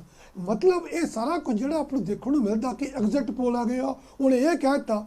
ਲੋਕਾਂ ਦੀ ਜਿਹੜੀ ਸਮਝ ਆ, ਲੋਕ ਕਿਵੇਂ ਆ, ਤੇ ਇਹ ਸਾਰੇ ਮੰਦਰ ਵਿੱਚ ਲੋਕਤੰਤਰ ਕਿੱਧਰ ਜਾ ਰਿਹਾ ਇਹਦੇ ਬਾਰੇ ਚਰਚਾ ਘੱਟ ਹੁੰਦੀ ਆ। ਇਹ ਦੇਖੋ ਗੁਜਰਾਤ ਦੇ ਇਲੈਕਸ਼ਨ ਨੂੰ ਮੈਂ ਦੋ ਸੰਦਰਭਾਂ ਤੋਂ, ਦੋ ਐਂਗਲ ਤੋਂ ਦੇਖਾਂਗਾ, ਇੱਕ ਲੋਕਾਂ ਤੇ ਇੱਕ ਭਾਰਤ ਦੇ ਲੋਕਤੰਤਰ ਦੀ ਜਿਹੜੀ ਆਪਣੀ ਮਜ਼ਬੂਤ ਜੜ੍ਹਾਂ ਉਹਦੇ ਤੋਂ।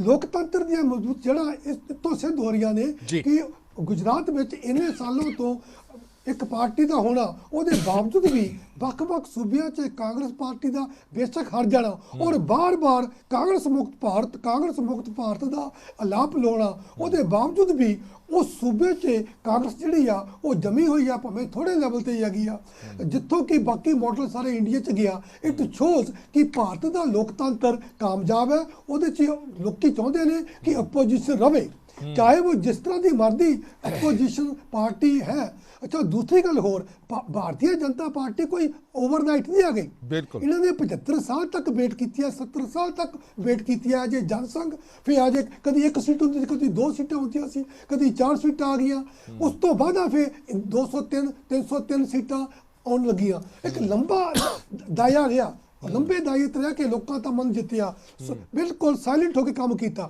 ਹੁਣ ਆਮ ਆਦਮੀ ਪਾਰਟੀ ਜਿਹੜੀ ਆ ਇਹ ਕੀ ਬੀਜੇਪੀ ਦਾ ਜਾਂ ਕਾਂਗਰਸ ਦਾ ਮੁਕਾਬਲਾ ਕਰ ਸਕਦੀ ਆ? ਡਾਕਟਰ ਮਜੀਦ ਨੇ ਬੜੇ ਸਹੀ ਕਿਹਾ, ਹਵਾ ਚਾਹੀਏ ਲੱਲ ਕਰਕੇ ਹੋ ਜਾਣਾ, ਕਾਡਰ ਲੈਵਲ ਤੇ ਨਹੀਂ ਹੋਣਾ। ਇਸ ਕਰਕੇ ਭਾਰਤ ਦੇ ਲੋਕਾਂ ਨੇ ਬੇਸ਼ੱਕ ਪੰਜਾਬ ਦੇ ਵਿੱਚ, ਦਿੱਲੀ ਵਿੱਚ ਅਗਰ ਆਮ ਆਦਮੀ ਪਾਰਟੀ ਨੂੰ ਸਪੋਰਟ ਕੀਤਾ, ਉਹਦੇ ਜਿਹੜੇ ਕਾਰਨ ਆ ਉਹ ਕੀ ਨੇ ਉਹ ਦੇਖਣੇ ਪਊਗੇ। ਲੇਕਿਨ ਲੋਕੀ ਚਾਹੁੰਦੇ ਨੇ ਕਿ ਇੱਕ ਚੈਕਸ ਐਂਡ ਬੈਲੈਂਸ ਜਿਹੜਾ ਸਮਤਲਵਾ ਬਣਿਆ ਰਹੇ। ਇਸ ਕਰਕੇ ਗੁਜਰਾਤ ਦੇ ਵਿੱਚ ਅਗਰ ਇਸ ਲਈ ਕਹਿ ਰਹੇ ਨੇ ਕਿ ਕਾਂਗਰਸ ਪਾਰਟੀ ਨੂੰ 30 ਤੋਂ 40 ਜਾਂ 40 ਤੋਂ 56 50 ਸੀਟਾਂ ਆ ਰਹੀਆਂ ਨੇ, ਇਟ ਸ਼ੋਜ਼ ਕਿ ਭਾਰਤ ਕਾਂਗਰਸ ਮੁਕਤ ਨਹੀਂ ਹੋ ਰਿਹਾ, ਕਿਤੇ ਨਾ ਕਿਤੇ ਆਪੋਜੀਸ਼ਨ ਬਣ ਰਹੀ ਆ। ਔਰ ਇਹ ਚੰਗੀ ਗੱਲ ਹੈ, ਇਹ ਬੀਜੇਪੀ ਵਾਸਤੇ ਵੀ ਚੰਗੀ ਗੱਲ ਹੈ ਕਿ ਆਪੋਜੀਸ਼ਨ ਹੋਵੇ। ਲੋਕਤੰਤਰ 'ਚ ਆਪੋਜੀਸ਼ਨ ਹੋਣਾ ਬੜਾ ਜ਼ਰੂਰੀ ਹੈ। ਇੱਕ ਪਾਸੜ ਜਿਹੜਾ ਜੀ ਬਿਲਕੁਲ ਜ਼ਰੂਰੀ ਹੈ, ਕਿਉਂਕਿ ਸਾਡੇ ਵਾਸਤੇ ਕਿਹੜੀ ਪਾਰਟੀ ਜਿੱਤਦੀ ਆ, ਕਿਹੜੀ ਪਾਰਟੀ ਹਾਰਦੀ ਆ। ਅੱਛਾ ਪ੍ਰੋਫੈਸਰ ਰੌਣਕੀ ਰਾਮ ਜੀ, ਇਹ ਇੰਪੋਰਟੈਂਟ ਹੈ। ਇਹ ਬੀਜੇਪੀ ਲਈ ਹਾਂ, ਮੈਂ ਇੱਕ ਮਿੰਟ ਇੱਕ ਸਵਾਲ ਲੈ ਲਓ, ਫਿਰ ਨਾਲ ਹੀ ਇਕੱਠੇ ਜਵਾਬ ਦੇ ਦਿਓ। ਜੇ ਗੁਜਰਾਤ ਦੇ ਵਿੱਚ ਚੋਣਾਂ ਬੀਜੇਪੀ ਜਿੱਤਦੀ ਹੈ ਤਾਂ ਉਹ ਆਪਣਾ ਝੰਡਾ ਹੋਰ ਫਹਿਰਾ ਸਕਦੀ ਹੈ, ਇਹ ਕਹਿ ਕੇ ਕਿ ਦੇਖੋ ਉਹ ਗੁਜਰਾਤ ਜਿਹਦਾ ਮਾਡਲ ਅਸੀਂ ਪੂਰੇ ਭਾਰਤ ਦੇ ਵਿੱਚ ਲਾਗੂ ਕਰਨਾ ਚਾਹੁੰਦੇ ਹਾਂ, ਉਸ ਮਾਡਲ ਨੂੰ ਐਕਸੈਪਟ ਕੀਤਾ ਗੁਜਰਾਤ ਦੇ ਲੋਕਾਂ ਨੇ। ਇੰਨੇ ਸਾਲਾਂ ਦੇ ਬਾਵਜੂਦ ਵੀ ਸਾਡੀ ਸਰਕਾਰ ਬਣ ਰਹੀ ਹੈ, ਇਹਦਾ ਮਤਲਬ ਇਹ ਹੈ ਕਿ ਗੁਜਰਾਤ ਮਾਡਲ ਕਾਮਯਾਬ ਹੋ ਰਿਹਾ। ਇਹ ਜਿਹੜੇ ਲੋਕ ਗੁਜਰਾਤ ਮਾਡਲ ਤੇ ਸਵਾਲ ਚੁੱਕਦੇ ਸੀ ਉਹਨਾਂ ਨੂੰ ਜਵਾਬ ਦੇਣ ਜੋਗੀ ਹੋ ਜਾਏਗੀ।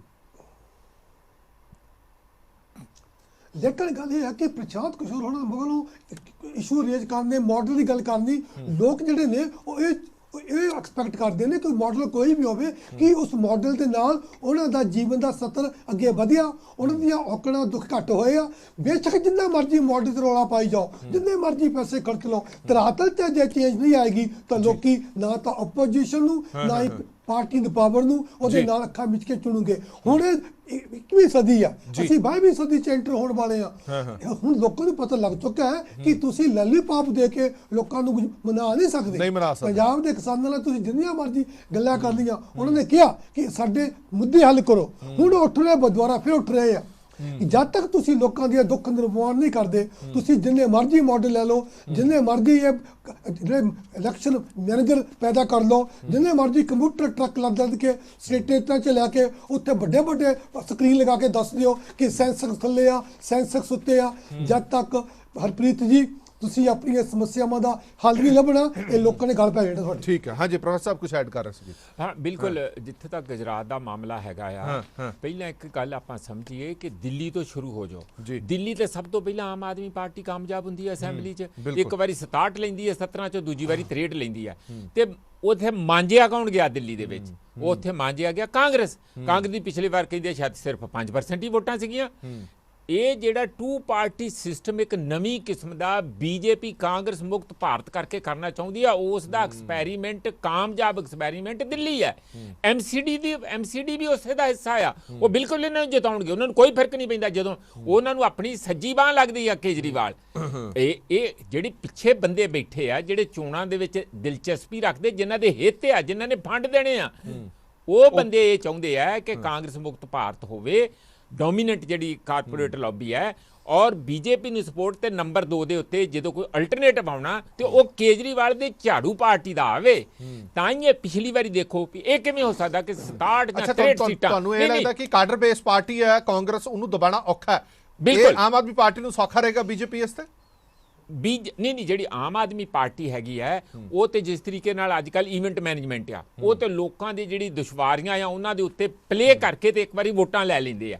ਉਹ ਉਸ ਤਰੀਕੇ ਨਾਲ ਕਾਮਯਾਬ ਹੋ ਸਕਦੇ ਆ। ਔਰ ਕਈ ਮੈਨੂੰ ਇਹ ਲੱਗਦਾ ਕਿ ਤੁਸੀਂ ਦੇਖਿਓ ਆਉਣ ਵਾਲੇ ਜੜ ਐਤਕੀ ਉਹਨਾਂ ਦੀ ਲੱਗ ਜੂਗੀ ਮਾੜੀ ਮੋਟੀ, ਆਉਣ ਵਾਲੀ ਕਾਂਗਰਸ ਨੂੰ ਬਿਲਕੁਲ ਵਾਈਪ ਕਰਕੇ ਉਹਨਾਂ ਨੂੰ ਤਕੜਾ ਕਰਨਗੇ, ਆਮ ਆਦਮੀ ਨੂੰ। ਗੁਜਰਾਤ ਦੇ ਵਿੱਚ ਵੀ ਇਹ ਹੋਣ ਵਾਲਾ ਤੁਸੀਂ ਦੇਖਿਓ, ਕਿਉਂਕਿ ਦੇਖੋ ਪ੍ਰੂਫ ਕੀ ਹੈ ਤੁਹਾਡੇ ਸਾਹਮਣੇ ਹੀ ਹੈ ਕਿ ਜਦੋਂ ਤੇ ਪੈਂਦੀਆਂ ਅਸੈਂਬਲੀ ਦੀਆਂ ਵੋਟਾਂ ਉਹ ਸਾਰੀਆਂ ਇਹਨੂੰ, ਤੇ ਜਦੋਂ ਪੈਂਦੀਆਂ ਕੇਂਦਰ ਇਹਦੀਆਂ ਪਾਰਲੀਮੈਂਟ ਦੀਆਂ ਚੋਣ ਉਹ ਸਾਰੀਆਂ ਦੀਆਂ ਸਾਰੀਆਂ ਬੀਜੇਪੀ ਨੂੰ ਚਲੇ ਜਾਂਦੀਆਂ। ਇਹ ਕਿਵੇਂ ਹੋ ਸਕਦਾ? ਵੋਟਰ ਤੇ ਹੋਈ ਹੈ, ਵੋਟਰ ਤੇ ਹੋਈ। ਉਹ ਘੱਟੋ ਘੱਟ ਅੱਧੀਆਂ ਤੇ ਆਉਣ। ਇਸ ਵੇਲੇ ਐਮਪੀ ਪਾਰਲੀਮੈਂਟ 'ਚ ਕਿੰਨੇ ਆ? ਮੈਨੂੰ ਨਹੀਂ ਲੱਗਦਾ ਇੱਕ ਵੀ ਬਚਿਆ ਇਹਨਾਂ ਦਾ। ਰਾਜ ਸਭਾ ਦੇ ਮੈਂਬਰ ਹੈਗੇ ਆ, ਚੁਣੇ ਹੋਏ ਤੇ ਹੈ ਨਹੀਂ ਨਾ, ਦਿੱਲੀ 'ਚੋਂ ਚੁਣੇ ਨਹੀਂ ਜਾਂਦੇ। ਉਹ ਕਿੱਥੋਂ ਲੈ ਜਾਂਦੇ ਸਾਰੇ ਦੇ ਸਾਰੇ ਉਸੇ ਵੇਲੇ ਤੁਰੰਤ ਬਾਅਦ। ਇਸ ਲਈ ਇਹ ਜਿਹੜੀ ਮਿਲ ਜੁਲ ਕੇ ਸਾਰੀ ਗੇਮ ਚੱਲ ਰਹੀ ਹੁਣ, ਜਿੰਨੀ ਇਹ ਕਲੀਅਰ ਹੋ ਰਹੀ ਹੈ, ਅਜੇ ਵੀ ਜੇ ਕੋਈ ਕਹਿੰਦਾ ਕੋਈ ਕਲੀਅਰ ਨਹੀਂ ਹੈ ਤੇ ਫਿਰ ਮੈਨੂੰ ਲੱਗਦਾ ਉਹ ਧੋਖਾ ਹੀ ਆ। ਦੂਸਰੀ ਗੱਲ ਜਿਹੜੀ ਗੁਜਰਾਤ ਬਾਰੇ ਆ, ਜੋ ਖਾਲਿਦ ਜੀ ਕਹਿ ਰਹੇ ਉਹ ਬੜੀ ਵੱਡੀ ਗੱਲ ਆ। 9.5% ਉੱਥੇ ਮੁਸਲਿਮ ਪਾਪੂਲੇਸ਼ਨ ਆ, 21% SC ਤੇ ST ਹੈਗੇ ਆ, 40% ਉੱਥੇ OBC ਆ ਤੇ 26% ਜਿਹੜੇ ਆ ਜਨਰਲ ਕਾਸਟ ਲੋਕ ਹੈਗੇ ਆ। ਹੁਣ 26% ਦੀ ਜਿਹੜੀ ਪਕੜਿਆ ਜ਼ਿਆਦਾ ਬੀਜੇਪੀ ਦੀ ਹੈ ਨਾ, ਕਿਸੇ ਹੱਦ ਤੱਕ ਉਹ ਕਾਂਗਰਸ ਦੀ ਵੀ ਰਹੀ ਹੈ ਕਿਸੇ ਵੇਲੇ, ਪਰ ਬਾਕੀ ਦਿਆਂ ਦੀ ਜਿਹੜੀ ਇਹ ਵੋਟ ਬੇਸ ਹੈਗਾ ਉਹਦੇ 'ਚ ਕਾਂਗਰਸ ਕਿਉਂ ਨਹੀਂ ਪੈਨੀਟ੍ਰੇਟ ਕਰ ਪਾਉਂਦੀ, ਕਿਉਂ ਨਹੀਂ ਉਹਦੇ 'ਚ ਕੰਮ ਜ਼ਿਆਦਾ? ਕਿਉਂਕਿ ਉਹ ਕਾਫੀ ਵੱਡੀ ਹੈ। ਉਹ ਹੁੰਦਾ ਹੀ ਇਹੀ ਹੈ ਕਿ ਜਦੋਂ ਵੀ ਕੋਈ ਗੱਲ ਹੁੰਦੀ ਹੈ ਤੇ ਧਰੂਵੀਕਰਨ। ਤੁਸੀਂ ਦੇਖੋ ਜਿਹੜੀ ਪਹਿਲੀ ਕੰਪੇਨ ਹੈ 60 ਰੈਲੀਆਂ ਅਮਿਤ ਸ਼ਾਹ ਤੇ ਮੋਦੀ ਜੀ ਨੇ ਕੀਤੀਆਂ। ਮੈਨੂੰ ਤਾਂ ਲੱਗਦਾ ਇਹ ਵੀ ਪਾਰਟੀ ਜਿਹੜੀ ਹੈ ਚੋਣਾਂ ਲੜਨ ਵਾਲੀ ਮਸ਼ੀਨ ਹੀ ਆ। ਮੈਨੂੰ ਦੇਸ਼ ਕਿੱਥੇ ਜਾਂਦਾ, ਲੋਕ ਕਿੱਥੇ ਜਾਂਦੇ, ਜਿਹੜਾ ਰੌਣਕੀ ਰਾਮ ਜੀ ਦਾ ਚਿੰਤਾ, ਉਹ ਉਹਨਾਂ ਦੀ ਕੋਈ ਚਿੰਤਾ ਨਹੀਂ ਹੈ। ਉਹ ਤੇ ਇੱਕ ਮਸ਼ੀਨ ਆ ਸੱਤਾ ਨੂੰ ਹੋਲਡ ਕਰਨ ਵਾਲੀ, ਕਾਮਯਾਬ ਕਰਨ ਵਾਲੀ। ਉਦੋਂ ਬਾਅਦ 50 ਕਿਲੋਮੀਟਰ ਦਾ ਤੇ ਉਹਨਾਂ ਨੇ ਰੋਡ ਸ਼ੋਅ ਕੀਤਾ ਹੈ। ਪ੍ਰਧਾਨ ਮੰਤਰੀ ਇੰਨੇ ਵੇਲੇ ਆ ਕਿ ਰੋਡ ਸ਼ੋਅ ਕਰਦੇ ਫਿਰਦੇ 50 ਕਿਲੋਮੀਟਰ ਦੇ। ਇਹ ਹਾਲਤ ਹੈ ਜਦੋਂ ਦੇਸ਼ ਦੀ, ਤੇ ਮਤਲਬ ਇਹਦਾ ਇਹ ਸਾਫ਼ ਹੈ ਕਿ ਸੱਚੀ ਮੁੱਚੀ ਉਹ ਸੀਰੀਅਸ ਆ ਕਾਂਗਰਸ ਮੁਕਤ ਭਾਰਤ ਕਰਨ ਨੂੰ, ਔਰ ਉਹਦੀ ਜਗ੍ਹਾ ਦੇ ਉੱਤੇ ਲਗਾਤਾਰ ਬੜਾਤਰੀ ਜਿਹੜੀ ਹੈ ਉਹ ਆਪ ਨੂੰ ਦਿੱਤੀ ਜਾਊ। ਠੀਕ ਹੈ ਖਾਲਿਦ ਸਾਹਿਬ, ਇੱਕ ਆਖਰੀ ਸਵਾਲ ਫਿਰ ਆਪਾਂ ਵਾਈਂਡ ਅਪ ਕਰਾਂਗੇ। ਖਾਲਿਦ ਸਾਹਿਬ, ਬਹੁਤ ਸਾਰੇ ਲੋਕ ਨੇ ਜਿਹੜੇ ਪੰਜਾਬ ਨਾਲ ਸੰਬੰਧਿਤ ਨੇ, ਉਹ ਕਹਿੰਦੇ ਨੇ ਕਿ ਇਸ ਦਾ ਸ਼ੁਕਰ ਕੀਤਾ ਕਿ ਗੁਜਰਾਤ ਚੋਣਾਂ ਮੁੱਕੀਆਂ, ਪੰਜਾਬ ਦੀ ਸਰਕਾਰ ਵਾਪਸ ਆਈ ਹੈ, ਪੰਜਾਬ ਦੀ ਸਰਕਾਰ ਨੂੰ ਵੀ ਹੁਣ ਕੁਝ ਕੰਮ ਕਰਨ ਨੂੰ ਮਿਲੇਗਾ। ਤੁਹਾਨੂੰ ਲੱਗਦਾ ਕਿ ਗੁਜਰਾਤ ਇਲੈਕਸ਼ਨ ਦੇ ਵਿੱਚ ਨਤੀਜੇ ਜਿਹੜੇ ਮਰਜ਼ੀ ਹੋਣ, ਪੰਜਾਬ ਦੇ ਵਿੱਚ ਜਿਹੜੀ ਲੀਡਰਸ਼ਿਪ ਹੈ ਉਹਦਾ ਕੋਈ ਅਸਰ ਹੋਊਗਾ, ਉਹਦੇ ਤੇ ਕੋਈ ਅਸਰ ਹੋਏਗਾ ਜਾਂ ਆਮ ਲੋਕਾਂ ਦੇ ਵਿੱਚ ਕੋਈ ਪ੍ਰਭਾਵ ਪਏਗਾ? ਦੇਖੋ ਪਹਿਲੀ ਚੀਜ਼ ਤਾਂ ਹੈਗੀ ਹੈ ਕਿ ਗੁਜਰਾਤ ਦੇ ਇਲੈਕਸ਼ਨ ਦੇ ਵਿੱਚ ਕਿਉਂਕਿ ਕਾਂਗਰਸ ਦੀ ਜਿਹੜੀ ਹੈਗੀ ਆ, ਆਮ ਆਦਮੀ ਪਾਰਟੀ ਦੀ ਮੈਕਸਿਮਮ ਲੀਡਰਸ਼ਿਪ ਉੱਥੇ ਗਈ ਰਹੀ ਹੈ, ਉੱਥੇ ਉਹਨਾਂ ਨੂੰ ਅਲਾਟਮੈਂਟ ਹੋ ਗਈਆਂ, ਕੰਸਟੀਚੁਐਂਸੀਆਂ ਅਲਾਟ ਹੋਈਆਂ, ਉਹਦਾ ਪ੍ਰਭਾਵ ਜਿਹੜਾ ਹੈਗਾ ਇੱਥੇ ਦੀ ਐਡਮਿਨਿਸਟ੍ਰੇਟਿਵ ਸਟਰਕਚਰ ਤੇ ਪਿਆ। ਔਰ ਦੂਸਰੀ ਚੀਜ਼ ਇਹ ਹੈਗੀ ਹੈ ਕਿ ਅਗਰ ਗੁਜਰਾਤ ਦੇ ਵਿੱਚ ਇਹਨਾਂ ਨੂੰ 2-4 ਸੀਟਾਂ ਮਿਲਦੀਆਂ, 10 ਸੀਟਾਂ ਮਿਲਦੀਆਂ, ਉਹਦਾ ਬਿਲਕੁਲ ਪ੍ਰਭਾਵ ਪੰਜਾਬ ਦੇ ਉੱਪਰ ਨਹੀਂ ਹੈ। ਵਜ੍ਹਾ ਇਹ ਹੈਗੀ ਹੈ ਕਿ ਜਿਸ ਵੇਲੇ ਪੰਜਾਬ ਦੇ ਵਿੱਚ ਤੁਸੀਂ ਐਡਮਿਨਿਸਟ੍ਰੇਸ਼ਨ ਚਲਾਉਣੀ ਹੈ ਤਾਂ ਉਹਦੇ ਵਿੱਚ ਸਭ ਤੋਂ ਪਹਿਲਾ ਮੁੱਦਾ ਇਹ ਆਉਣਾ ਹੈ ਵੀ ਭਾਈ ਸਾਹਿਬ ਜਿਹੜੇ ਵਾਅਦੇ ਕੀਤੇ ਸੀਗੇ ਉਹ ਕਿੱਥੇ ਹੈ, ਕਿਆ ਤੁਸੀਂ ਪੂਰੇ ਕਰ ਸਕਦੇ ਹੋ ਜਾਂ ਕਰਨ ਦੀ ਹੈਸੀਅਤ ਰੱਖਦੇ ਹੋ, ਕਿਆ ਤੁਹਾਡੇ ਕੋਲ ਇੰਨਾ ਪੈਸਾ ਹੈ ਜਿਹੜਾ ਕਿ ਤੁਹਾਡੇ ਕੋਲ ਨਹੀਂ ਹੈ, ਕਿਆ ਤੁਸੀਂ ਉਹ ਜਿਹੜਾ 1000 ਰੁਪਇਆ ਦਾ ਹਰ ਬੀਬੀ ਵਾਸਤੇ ਵਾਅਦਾ ਕੀਤਾ ਸੀਗਾ ਦੇਣ ਦਾ, ਜਾਂ ਹੋਰ ਜਿਹੜੇ ਵਾਅਦੇ ਕੀਤੇ ਸੀਗੇ, ਕਿਆ ਉਹ ਤੁਸੀਂ ਪੂਰੇ ਕਰੋਗੇ? ਗੱਲ ਇਹ ਹੈਗੀ ਹੈ ਕਿ ਆਮ ਆਦਮੀ ਪਾਰਟੀ ਜਿਹੜੀ ਰੌਣਕੀ ਰਾਮ ਜੀ ਕਹਿ ਰਹੇ ਥੇ ਲੋਲੀਪੌਪ ਦੀ ਗੱਲ ਨਹੀਂ ਚੱਲ ਰਹੀ, ਲੋਲੀਪੌਪ ਕਰ ਜਦ ਤੁਸੀਂ ਫ੍ਰੀ ਬੀਜ ਦਿੰਦੇ ਹੋ, ਲੋਲੀਪੌਪ ਹੀ ਤਾਂ ਹੈ। ਜਦ ਤੁਸੀਂ ਲੋਕਾਂ ਦੇ ਬਿਜਲੀ ਦੇ ਬਿੱਲ ਮਾਫ ਕਰਤੇ, ਲੋਕਾਂ ਨੂੰ 1000 ਰੁਪਏ ਦਾ ਵਾਅਦਾ ਕਰਤਾ, ਕਿਸੇ ਨੂੰ ਲੈਪਟਾਪ ਦਾ ਕਰਤਾ, ਕਿਸੇ ਨੂੰ ਮੋਬਾਈਲ ਦਾ ਕਰਤਾ, ਉਹ ਲੋਲੀਪੌਪ ਹੀ ਹੈ। ਉਹ ਲੋਲੀਪੌਪ ਜਿਹੜੇ ਹੈਗੇ 2014 ਤੋਂ ਸ਼ੁਰੂ ਹੋਏ ਹੋਏ ਆ। ਜਦ ਤੁਸੀਂ ਦੇਖੋ ਜਿਸ ਵੇਲੇ ਇਹਦੀ ਯੂਪੀ ਦੀ ਇਲੈਕਸ਼ਨ ਆਉਂਦੀ ਹੈ ਤਾਂ ਤੁਸੀਂ ਲੋਕਾਂ ਦੇ ਘਰਾਂ ਦੇ ਵਿੱਚ ਦਾਣੇ ਵੰਡਣ ਲੱਗ ਜਾਓ। ਜਦ ਤੁਸੀਂ ਕਿਸੇ ਹੋਰ ਜਗ੍ਹਾ ਆਉਂਦੀ ਹੈ ਉੱਥੇ ਕਿਸੇ ਦੇ ਬਿਜਲੀ ਦੇ ਬਿੱਲ ਉਹ ਕਰ ਲਵੋ, ਜਾਂ ਜਿਵੇਂ ਦਿੱਲੀ ਦੇ ਵਿੱਚ ਹੋਇਆ ਉਹੀ ਮਾਡਲ ਜਿਹੜਾ ਹੈਗਾ ਪੰਜਾਬ ਦੇ ਵਿੱਚ ਅਡਾਪਟ ਕੀਤਾ ਆਮ ਆਦਮੀ ਪਾਰਟੀ ਨੇ, ਔਰ ਕਾਮਯਾਬ ਹੋਏ। ਚਾਹੇ ਲੋਕ ਆਲਟਰਨੇਟਿਵ ਚਾਹੁੰਦੇ ਸੀਗੇ, ਲੇਕਿਨ ਆਪ ਜਿਹੜੇ ਸੀਗੇ ਇਹਨਾਂ ਚੀਜ਼ਾਂ ਨੇ ਵੀ ਬੜਾ ਇੰਪੋਰਟੈਂਟ ਰੋਲ ਪਲੇ ਕੀਤਾ ਵੋਟਿੰਗ ਬਿਹੇਵੀਅਰ ਦੇ ਵਿੱਚ। ਔਰ ਮੈਨੂੰ ਲੱਗਦਾ ਹੈ ਕਿ ਇਹ ਫ੍ਰੀ ਬੀਜ਼ ਜਿਹੜੀਆਂ ਹੈਗੀਆਂ ਉਹ ਬਲਕਿ ਆਮ ਆਦਮੀ ਪਾਰਟੀ ਉਸ ਚੀਜ਼ ਨੂੰ ਡਿਫੈਂਡ ਕਰਦੀ ਹੈ ਕਿ ਨਹੀਂ ਅਸੀਂ ਤਾਂ ਕਰਾਂਗੇ, ਚਾਹੇ ਸੁਪਰੀਮ ਕੋਰਟ ਕਹਿ ਰਹੀ ਹੈ, ਚਾਹੇ ਉਹ ਇਲੈਕਸ਼ਨ ਕਮਿਸ਼ਨ ਕਹਿ ਰਿਹਾ ਹੈ, ਉਹ ਕਹਿੰਦੇ ਅਸੀਂ ਨਹੀਂ ਮੰਨਦੇ, ਅਸੀਂ ਤਾਂ ਕਰਾਂਗੇ ਇਹ ਕੰਮ। ਉਹਦੇ ਨਾਲ ਸਾਨੂੰ ਵੋਟ ਮਿਲਦੀ ਹੈ।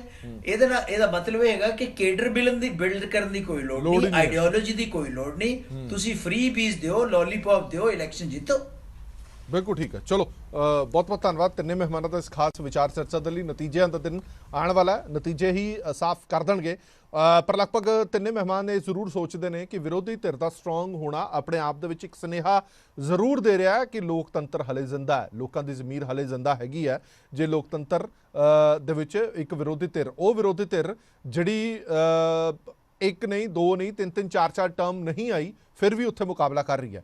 ਹਿਮਾਚਲ ਦੇ ਵਿੱਚ ਉਹੀ ਜਿਹੜੀ ਪ੍ਰਥਾ ਚੱਲਦੀ ਆ ਰਹੀ ਹੈ, ਇੱਕ ਵਾਰ ਤੂੰ ਇੱਕ ਵਾਰ ਮੈਂ ਵਾਲੀ ਪ੍ਰਥਾ, ਸ਼ਾਇਦ ਦੁਹਰਾਈ ਜਾ ਸਕਦੀ ਹੈ। ਟੱਕਰ ਰਹੇਗੀ ਮੁੱਲ ਪੈਸੇ ਦਾ। ਇਸ ਵਾਰ ਆਜ਼ਾਦ ਚੋਣਾਂ ਜਿਹੜੇ ਜਿੱਤੇ ਨੇ ਉਹਨਾਂ ਦਾ ਮੁੱਲ ਹਿਮਾਚਲ ਚੋਣਾਂ ਦੇ ਵਿੱਚ ਪੈ ਸਕਦਾ ਹੈ, ਪਰ ਗੁਜਰਾਤ ਚੋਣਾਂ ਦੇ ਵਿੱਚ ਹੋ ਸਕਦਾ ਹੈ ਕਿ ਇੱਕ ਪਾਸੜ ਫਾਈਟ ਰਵੇ, ਇੱਕ ਪਾਸੜ ਹੀ ਨਤੀਜੇ ਰਹਿਣ। ਬੀਜੇਪੀ ਦਾ ਪੱਲੜਾ ਉੱਥੇ ਭਾਰੀ ਨਜ਼ਰ ਆ ਰਿਹਾ ਔਰ ਬਾਕੀ ਪਾਸੇ ਫਾਈਟ ਹੈ ਜਿਹੜੀ ਹਿਮਾਚਲ ਦੇ ਵਿੱਚ ਘੱਟੋ ਘੱਟ ਨਜ਼ਰ ਆ ਰਹੀ ਹੈ। ਬਹੁਤ ਬਹੁਤ ਧੰਨਵਾਦ ਸਾਰੇ ਮਹਿਮਾਨਾਂ ਦਾ। ਦੇਸ਼ ਦੁਨੀਆ ਦੀ ਬਾਕੀ ਖਬਰਾਂ ਲਈ ਬਣੇ ਰਹੋ PTC ਨਿਊਜ਼ ਨਾਲ। ਧੰਨਵਾਦ।